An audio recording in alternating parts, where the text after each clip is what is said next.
तो चलिए क्लास को स्टार्ट करते हैं। और आज का क्लास सिर्फ उन बच्चों के लिए है जो अंग्रेजी पढ़ना चाहते हैं। देखिए बच्चों, अंग्रेजी को पढ़ने के लिए एक चीज़ ज़्यादा ज़रूरी होता है कि आप पहले ज़्यादा से ज़्यादा मात्राओं को पढ़ो। क्योंकि आप अंग्रेजी का कोई भी शब्द उठा लीजिए, छोटा से छोटा शब्द लो, बड़ा से बड़ा शब्द लो, कोई भी शब्द लो, वो मात्राओं के बिना नहीं बना होगा, उसमें कुछ ना कुछ मात्रा होगा। तो मात्राओं को जब तक आप नहीं सीखोगे, मात्राओं के नियम को नहीं पढ़ोगे और मात्राओं को मिलाकर शब्द उच्चारण नहीं सीखेंगे ना, तब तक आपको अंग्रेजी पढ़ने नहीं आते। बहुत सारे बच्चे क्या करते हैं, अंग्रेजी के शब्द को सिर्फ रटते हैं कि इस शब्द को ये पढ़ा जाता है, उस शब्द को ये पढ़ा जाता है, इस शब्द को ये पढ़ा जाता है। इससे क्या कभी भी अंग्रेजी पढ़ने नहीं आएगी। ठीक, तो देखो अंग्रेजी में जो मात्राएं होती हैं वो दो तरह की होती हैं। पहला जो मात्रा आपका होता है वो 12 खड़ी की मात्रा होती है।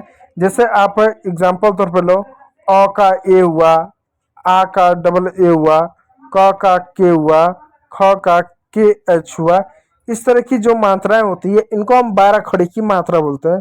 इस मात्रा का प्रयोग तभी हम करते हैं जब हमको जो है क्या करना पड़ता है, किसी का नाम अंग्रेजी में हमको जो है लिखना पड़ता है।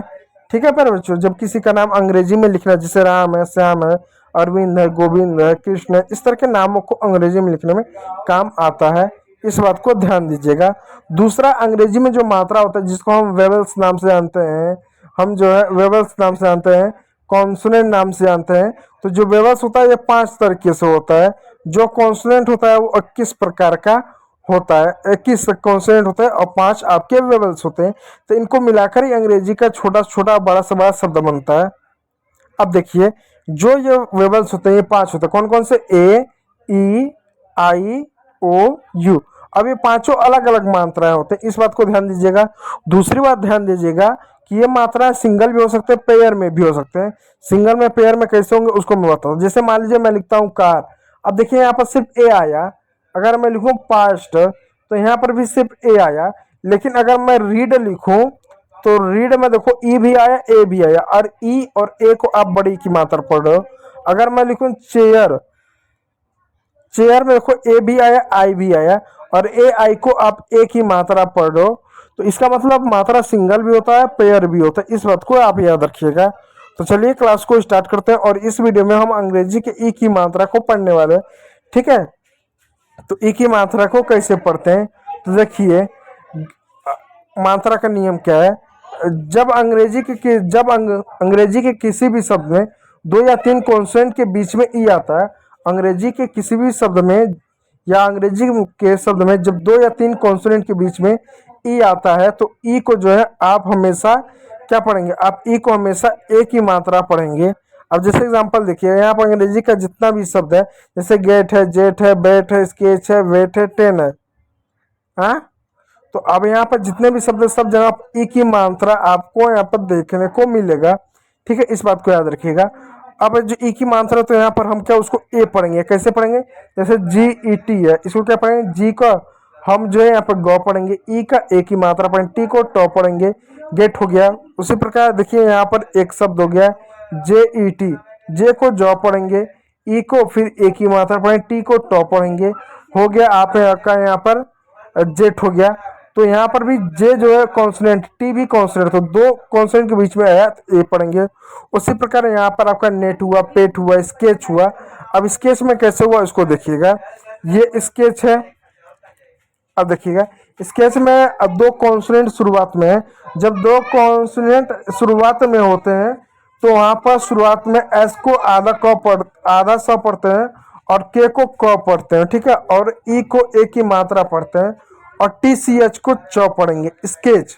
अब कैसे स्केच हुआ फिर बता। देखो, जब 2 कॉन्सोनेंट एक साथ होते हैं, उनके बीच में कोई मात्रा नहीं होता है, तो वहां पर जो है एस को हम आधा स पढ़ते हैं, के को क पढ़ते हैं और ई को ए की मात्रा पढ़ते हैं और टी सी एच को सिर्फ हम च पढ़ते हैं। इस बात को यहाँ पर टी साइलेंट होता है, सी एच को च पढ़ते हैं। तो स्केच हो गया आपका। ठीक है, चलिए नियम नंबर 2 पे चलते हैं। नियम नंबर 2 पे क्या होता है? जब किसी वर्ड में डबल ई आए तो डबल ई को बड़ी ई की मात्रा के रूप में पढ़ते हैं। कैसे पढ़ते हैं? जैसे आप देखिए यहाँ पर हर जगह डबल ई की मात्रा आपको देखने को मिलेगा। तो डबल ई को क्या बड़ी ई की मात्रा पढ़ेंगे? कैसे पढ़ेंगे? एन डबल ई और डी। एन का 9 पढ़ेंगे, डबल ई का ई की मात्रा पढ़ेंगे और क्या पढ़ेंगे? डी का ड पढ़ेंगे, हो जाएगा नीड हो जाएगा। उसी प्रकार दोस्तों यहाँ पर एम है, डबल ई और टी, एम को म पढ़ेंगे और डबल ई को ई की मात्रा पढ़ें, टी को ट पढ़ेंगे, हो जाएगा मीट। उसी प्रकार दोस्तों यहाँ देख सकते हैं डब्लू डबल ई के है, डब्लू को वो पढ़ेंगे, डबल ई का क्या बड़ी की मात्रा पढ़ेंगे, के को क पढ़ेंगे, हो गया वीक हो गया। सारे शब्द हैं जैसे फीड हुआ, चीक हुआ, डीप हुआ, सीड हुआ, सीन हुआ, कीप हुआ, ठीक है, सारे शब्दों को इसी प्रकार पढ़ेंगे। अब चलिए अंग्रेजी का तीसरा नियम को देखते हैं। तीसरा नियम यहाँ पर देखिए पेयर वाला आया, ई और ए आया है।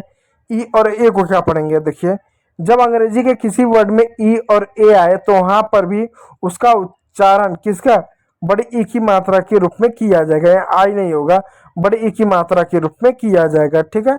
जैसे आप देखिएगा आर ई ए डी, तो आर का क्या होगा, र होगा, ई ए का क्या होगा, बड़ी की मात्रा होगा, डी का क्या होगा, ड होगा, हो गया रीड, रीड मीन्स होता है पढ़ना। उसी प्रकार एम ई ए टी क्या होगा, एम का क्या होगा, म होगा, ई ए का क्या होगा, बड़ी की मात्रा, टी को ट होगा, हो गया मीट हो गया। ठीक उसी प्रकार क्या होगा, बीट होगा, बी ए टी, बी का ब हो गया, ई ए का बड़ी की मात्रा, टी का ट होगा, हो गया बीट हो गया। लीफ हो गया, क्रीम, अब देखिए क्रीम कैसे पढ़ेंगे, क्रीम में भी हो C R E A M. अब मैं आपको बार बार बताता चला रहा हूँ, जब दो कॉन्सोनेंट एक साथ होते हैं तो इनमें से पहले वाले कॉन्सोनेंट को आधा लिखते हैं, लेकिन जब आर मिल जाए तो आर को ही सिर्फ आप आधा लिखो, चाहे पहले हो चाहे बाद में हो। तो सी का क्या होगा, क होगा, आर का क्या होगा, र होगा, ठीक है, आर का क्या होगा, र होगा। और जो ई का क्या होगा, अगर आर जो है पहले हो तो ऊपर ऐसा करके लिखेंगे और बाद में हो तो ऐसा नीचे करके लिखेंगे, ठीक, इस बात को याद रखिएगा। फिर ई ए को क्या बड़ी की मात्रा लगा दें, एम को क्या म लिख देंगे, हो गया क्रीम, इस बात को याद रखिएगा। बाकी सब उसी प्रकार चीट है, रीप है, वीक है, आदि शब्द है। तो उम्मीद करूंगा वीडियो अच्छा लगा हो, यदि अच्छा लगा तो लाइक कीजिएगा, चैनल पर है तो सब्सक्राइब जरूर कर लीजिएगा। वीडियो को देखने के लिए बहुत बहुत धन्यवाद।